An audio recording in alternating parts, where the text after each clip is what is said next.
মেঘমুক্ত স্বচ্ছ আকাশে আজ রৌদ্র তার প্রখরতা ছড়িয়ে ঝলমল করছে। চারদিক থেকে ভেসে আসছে মৃদু মন্দ বাতাস। দূরের অশ্বত্থ গাছের ডালে বসে আছে একজোড়া শালিক দম্পতি। তার আশপাশে রয়েছে দোয়েল, চড়ুই, ময়না সহ আরো নাম না জানা পাখির সমাহার। তাদের কলরবে মুখরিত চারপাশ। চারতলা বিশিষ্ট অ্যাপার্টমেন্টের ছাদের এক কোণ ঘেঁষে দাঁড়িয়ে আছে সুপ্রভা। সেখান থেকে লক্ষ্য করছে এই পাখিগুলোর কোলাহল।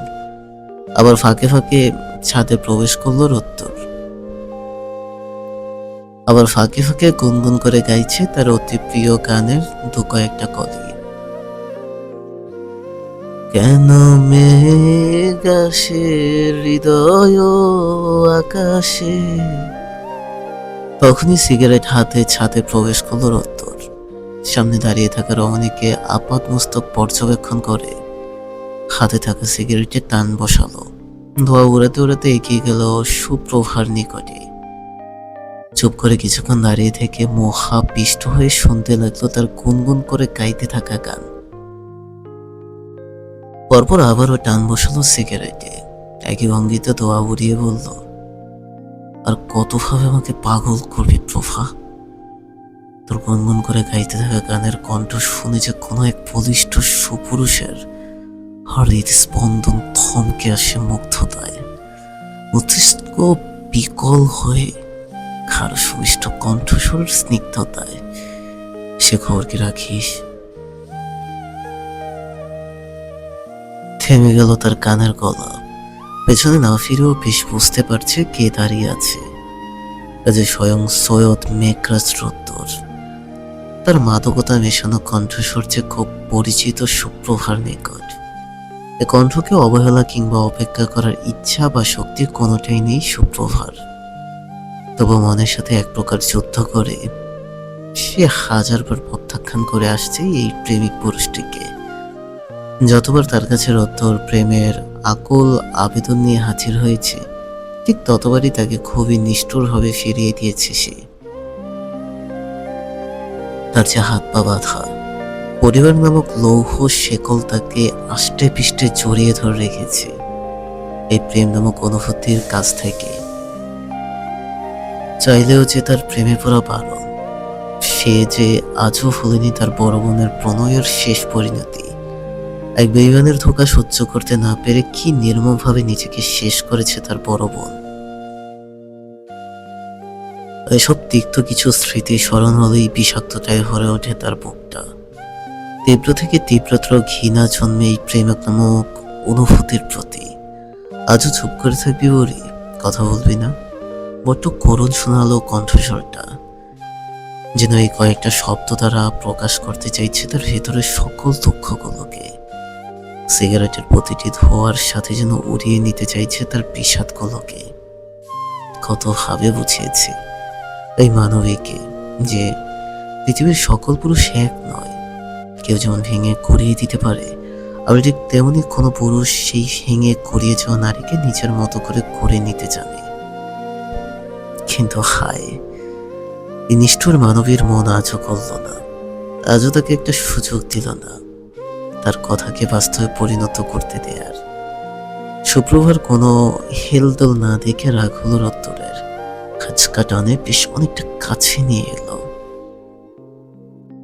ফুঁকতে থাকা জ্বলন্ত সিগারেটে আবারও টান বসালো। ধোঁয়াটা ছাড়লো একদম সুপ্রভার মুখের ওপর। বিষ তৃষ্ণায় চোখ মুখ কুচকে নিল সুপ্রভা। এবার আর চুপ না থেকে অত্যন্ত নিচু স্বরে বলল, চলে যান রোদ্দুর ভাইয়া, অসভ্যতম করবেন না। ছাদের দরজা খোলা আছে, যখন তখন কেউ চলে আসবে। আমাদের একসাথে এই অবস্থায় দেখলে খারাপ ভাবতে পারে, ভাবুক খারাপ।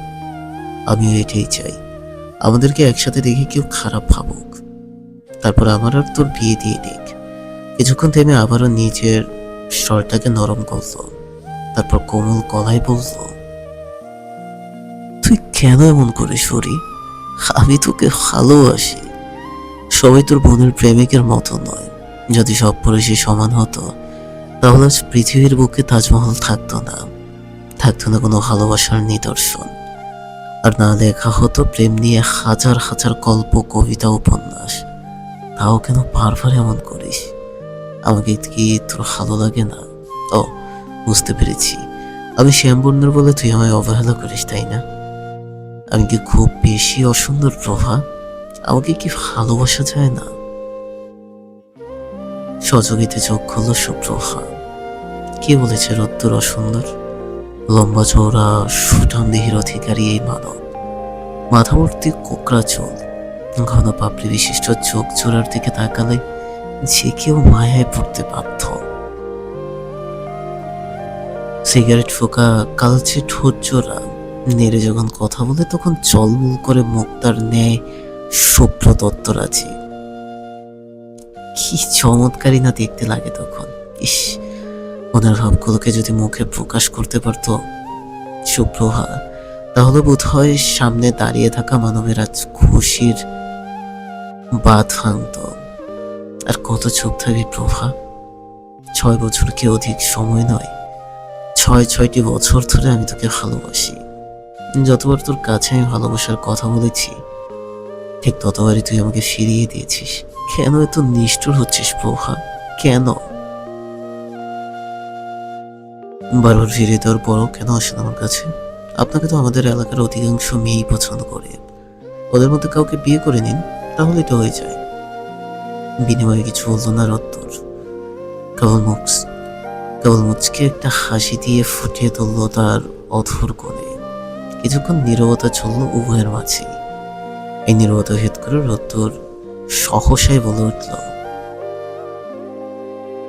বারবার ফিরিয়ে দেওয়ার পরও তোর কাছে কেন প্রেমের আকুল আবেদন নিয়ে ছুটে আসি জানিস ফুরি?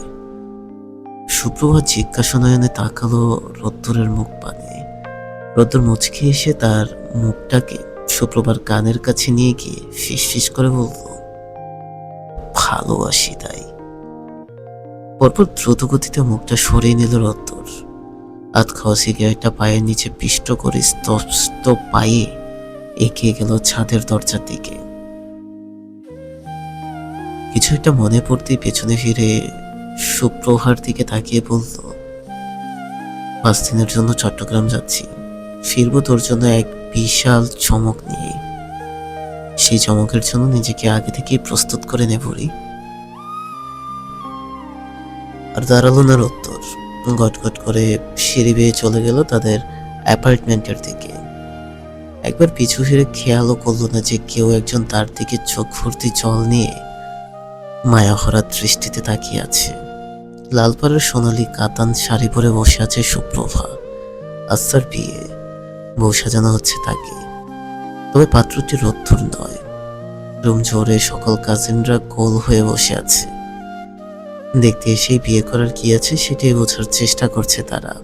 তাদের কত প্ল্যান ছিল বিয়ে নিয়ে, এখন এসব কিছুই করতে পারবে না। একমাত্র মেয়েকে কোনো অনুষ্ঠান ব্যতীত এত তাড়াতাড়ি বিয়েই বা কেন দিচ্ছেন সুপ্রভার বাবা, সেটাও বুঝতে পারছে না। তা নিয়ে মন খারাপ করে বসে আছে তারা। এসবে কোনো ভ্রুক্ষেপ নেই সুপ্রভার। সে এক দৃষ্টিতে তাকিয়ে আছে আয়নাতে। বারবার চোখের সামনে ভেসে উঠছে রোদ্দুরের হাস্যোজ্জ্বল শ্যাম স্নিগ্ধ মুখটা। আর 4 দিন হতে চলল রোদ্দুর চট্টগ্রাম গিয়েছে। কাল অথবা পরশু হয়তো ফিরে আসবে সুপ্রভার জন্য কোনো এক বিশেষ চমক নিয়ে। কিন্তু আফসোস, যার জন্য চমক নিয়ে আসবে সে থাকবে না তা দেখার জন্য। চলে যাবে নিজ বাড়ি থেকে স্বামীর হাত ধরে তার বাড়ির উদ্দেশ্যে। কথাগুলো ভেবেই চোখ থেকে 2 ফোঁটা অশ্রু গড়িয়ে পড়ল সুপ্রভার। পার্লারের লোকগুলো তা দেখে বিনয়ী স্বরে বলল, মেকআপ নষ্ট হয়ে যাচ্ছে ম্যাম, প্লিজ আর কাঁদবেন না।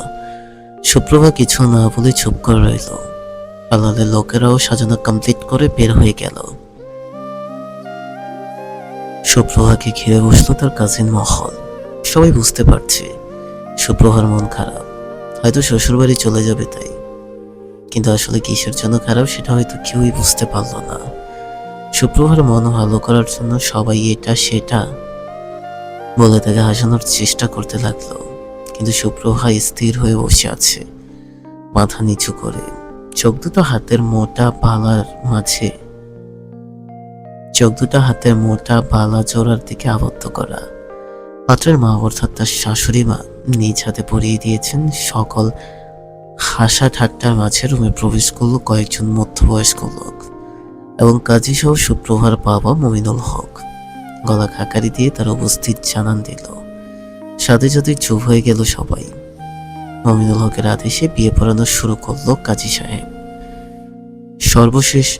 সবশেষে যখন কবুল বলতে বলা হলো সুপ্রভাকে, তখনই ঘোর কাটে তার। চোখ থেকে অনর্গল গড়িয়ে পড়তে লাগলো জলরাশির স্রোতধারা। ছলছল নয়নে তাকালো তার বাবার দিকে। সুপ্রভার পাশেই বসে আছেন তিনি। সুপ্রভাকে তার দিকে তাকাতে দেখে তার মাথায় হাত রাখলেন, বেশ গম্ভীর মুখে বললেন, কবুল বলে চলো মা, আজ হোক বা কাল হোক বিয়ে তো দিতেই হবে। নিজ গৃহ ছেড়ে শ্বশুর বাড়িতে যেতে হবে, এটাই নিয়ম। যেটা 2 দিন পর হওয়ার কথা ছিল সেটা 2 দিন আগেই হলো, তাতে তো কোনো ক্ষতি নেই। তাই বলছি কবুল বলে ফেলো, চিন্তা করো না, আমরা সবসময় তোমার পাশে আছি। চোখ দুটো বন্ধ করে ফেলল সুপ্রভা। মুহূর্তে আবার এসে উঠল রোদ্দুরের মুখখানি। কানে বাজছে সেই আধুরে ডাক, বুড়ি। মন বলছে খুব বাজেভাবে ঠকাচ্ছে সে রোদ্দুরকে, তার সাথে নিজেকেও, কিন্তু মস্তিষ্ক বলছে অন্য কিছু। চোখ খুলে একবার চারপাশে নজর ভুলালেও সে না, এত মানুষের ভিড়েও কাঙ্ক্ষিত মুখখানার দেখা মিলল না। চোখ বুঝে একটা বড় করে নিঃশ্বাস নিল সে। পরপর ভাঙা কণ্ঠে বেশ রয়েস হয়ে উচ্চারণ করলো সেই 3খানা শব্দ, কবুল, কবুল, কবুল। সমস্যারে সকলে বলে উঠল আলহামদুলিল্লাহ। 2 হাত ভর্তি মিষ্টির কার্টুন নিয়ে সবেমাত্র পা রাখলো রোদ্দুর তাদের বিল্ডিং এর প্রবেশদ্বারে। খুব ভালো একটা চাকরি পেয়েছে সে, মাল্টিন্যাশনাল কোম্পানির উচ্চ পদস্থ কর্মকর্তা। ইন্টারভিউ দিতেই মূলত তার চট্টগ্রামে যাওয়া। এতদিন বেকার ছিল বলে সুপ্রভার বাবার কাছে বিয়ের প্রস্তাব দিতে পারেনি। যদিও তার বাবার সয় সম্পত্তি কম না, তবু নিজে প্রতিষ্ঠিত না হয়ে বিয়ে করতে চায়নি সে। এখন আর কোনো বাধা নেই তার প্রভাকে নিজের করে নিতে। ভেবে মুচকে একটা হাসি দিয়ে ভেতরে প্রবেশ করার জন্য পা বাড়ালো। সিঁড়ির কাছে আসতে থমকে গেল। এ কি দেখছে সে? খুশির ঠেলায় পাগল হয়ে গিয়েছে নাকি? স্বয়ং সুপ্রভা কিনা তার সামনে বসে যে দাঁড়িয়ে আছে। এটা কি তার ভ্রম নাকি বাস্তব? পরক্ষণে বুঝতে পারলো এ বাস্তব। কিছুক্ষণ মুগ্ধ হয়ে অপলক তাকিয়ে রইল সুপ্রভার দিকে। হঠাৎ শাড়ি পরার অভ্যাস আছে সুপ্রভার, এই বিষয়টিকে স্বাভাবিকভাবেই নিল রোদ্দুর। সারা জার্নি করার জন্য যে ক্লান্তিটুকু লাগছিল তা যেন নিমিষেই কর্পূরের ন্যায় উধাও হয়ে গেল। কিছু বলার জন্য হা করতেই তার নজর গেল সুপ্রভার হাতের দিকে, যা বন্দী হয়ে আছে এক পাঞ্জাবি পরিহিত অচেনা যুবকের হাতের মুঠোয়। ব্রোকিচকে তাকিয়ে রইল সেদিকে। অপরিচিত যুবককে কিছু বলতে যাবে, তার আগেই মমিনুল হক রোদ্দুরকে দেখে মুচকে এসে বলল, রোদ্দুর যে, আর একটু আগে হলেই প্রভা মায়ের বিয়েতে থাকতে পারতে বাবা। আসলে হুট করেই সব হয়ে গেছে আর কি। আমি তোমাকে জানানোর জন্য তোমাদের ফ্ল্যাটে গিয়েছিলাম, পরে জানতে পারলাম তুমি নাকি চট্টগ্রাম চলে গিয়েছো। চমকে গেল রোদ্দুর। দ্রুত বেগে মাথা ঘুরিয়ে তাকালো মমিনুল হকের দিকে। এটার জন্য কোনো কথা ছিল না, ছিল এক বিস্মা খাতির, যা সরাসরি রোদ্দুরের পক্ষ ভেদ করতে সক্ষম হলো। মমিনুল হকের দিক থেকে দৃষ্টি সরিয়ে সুপ্রভার দিকে তাকালো। সুপ্রভাও এতক্ষণ অস্ত্রসিক্ত নয়নে তার দিকে তাকিয়েছিল। রোদ্দুর তাকাতেই চোখ সরিয়ে নিল সুপ্রভা। এতক্ষণে নীরব অস্ত্রগুলো যেন এবার মুখ ফেটে আর্তনাদ হয়ে বেরিয়ে আসতে চাইছে তার। সে তো মনে মনে এই মুহূর্তে রোদ্দুরকেই এক পলক দেখতে চেয়েছিল, কিন্তু এখন কেন মনে হচ্ছে যে সে তার মুখোমুখি না হলেই হয়তো ভালো হতো। মমিনুল হক সবাইকে তাড়া দিল গাড়িতে উঠে বসার জন্য। সবাই সুপ্রভাকে ধরে নিয়ে গাড়িতে বসালো। সুপ্রভার বাবা মা বাহিরে দাঁড়িয়ে কথা বলছে তার শ্বশুর শাশুড়ির সাথে। পাশে দাঁড়িয়ে আছে তার সদ্য বিয়ে করা বর। গাড়ির পাশটা ফাঁকা দেখে টলমল পায়ে এগিয়ে গেল সেদিকে রোদ্দুর। হাত থেকে মিষ্টিগুলো অনেক আগেই পড়ে গেছে, সেগুলোর প্রতি তার বিন্দুমাত্র আগ্রহ নেই। চোখ দুটো জ্বালা করছে তার, রক্তের ন্যায় লাল হইয়াছে চোখ জোড়া। গাড়ির পাশে গিয়ে খুব নিম্ন স্বরের সুপ্রভাকে বলল, রোদ্দুর। কথা ছিল ফিরে এসে আমি তোমাকে চমকে দিব, কিন্তু কখনো এটা ভাবিনি যে আমি নিচেই এত বাজেভাবে চমকে যাব। একটু থেমে ফের বলল, খুব কি ক্ষতি হতো বুড়ি যদি আমার চামড়া কুচকে যাওয়া হাতের ভাঁজে তোর ওই হাত দুটো থাকতো? শুধু তরুণী হয়ে নয়, বৃদ্ধ বয়সও আমার পাশে থাকলে খুব কি ক্ষতি হতো? তোকে বুড়ি বলে ডাকার অধিকারটা সারা জীবনের জন্য আমাকে দিলে আমি কি খুব খারাপ বুড়ি? আমাকে কি সত্যি ভালোবাসা যায় না? অন্তত পক্ষে আমার ফিরে আসার অপেক্ষাটুকু করতি। আল্লাহর কসম, আমি যদি এখানে উপস্থিত থাকতাম তাহলে তোর বিয়েটা কিছুতেই হতে দিতাম না। একদম কথাগুলো বলে ফেললো রোদ্দুর। গালের উপর লেপটে থাকা জলটুকুতে সন্তর্পণে মুছে দিল। একটা শুকনা ঢোক গেলে আবারও বলতে লাগলো, আমার ভালোবাসায় কোনো খাত ছিল না বুড়ি। আমি সত্যি তোকে ভালোবাসি, কিন্তু আফসোস 6টা বছর তোর পিছু ঘুরেও সে কথা আমি তোকে বিশ্বাস করতে পারলাম না। আর পারলাম না তোকে আমার ভালোবাসার গভীরতা উপলব্ধি করাতে। অস্ত্রসিক্ত নয়ন মিলে পূর্ণ দৃষ্টিতে তাকালো সুপ্রভার দিকে রোদ্দুর। সুপ্রভার চোখ দিয়ে অনর্গল অশ্রু ঝরছে।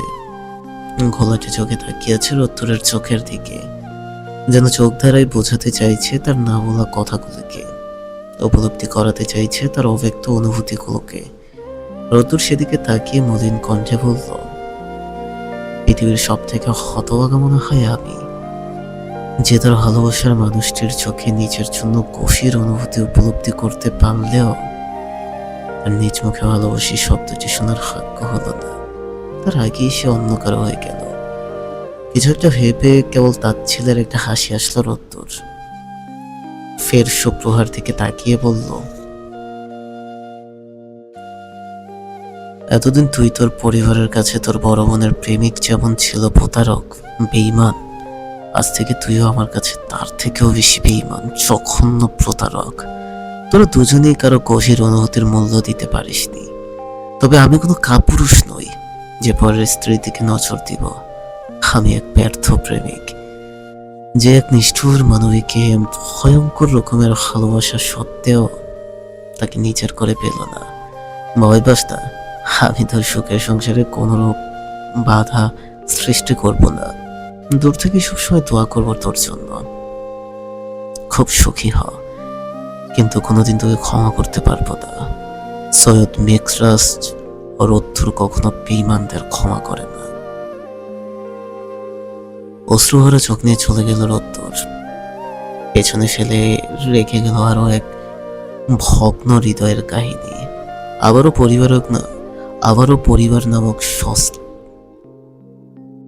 পরিবার নামক সত্তার কাছে হার মানল এক নিখুঁত ভালোবাসার। চোখ বুঝে ছিটে এলান দিল সুপ্রভা, সাথে সাথে গড়িয়ে পড়ল দুফোঁটা নোনা জল। অস্ফুট ছড়ে কেবল পিড় করে বলল, আমিও ভালোবাসির উত্তর হইয়া, কিন্তু কোনোদিন তোমায় ভুলতে পারিনি, কেবলমাত্র একটি কারণেই। আর যাই হোক না কেন, জন্মদাতা পিতা মাতাকে তো আর কষ্ট দিতে পারি না। কিছু ভালোবাসা গোপনেই বেশি সুন্দর, প্রকাশ করতে নেই। আমারটা মনে হয় অপ্রকাশিতই রয়ে গেল। আর 5টা মানুষের মতো না হয় আমাদের কোনো সুখের সংসার হলো না, কিন্তু হাজারো ব্যর্থ প্রেমিকের গল্পের মতো তো ঠিকই হলো। ভালো থেকো আমার স্বপ্নের শ্যাম পুরুষ।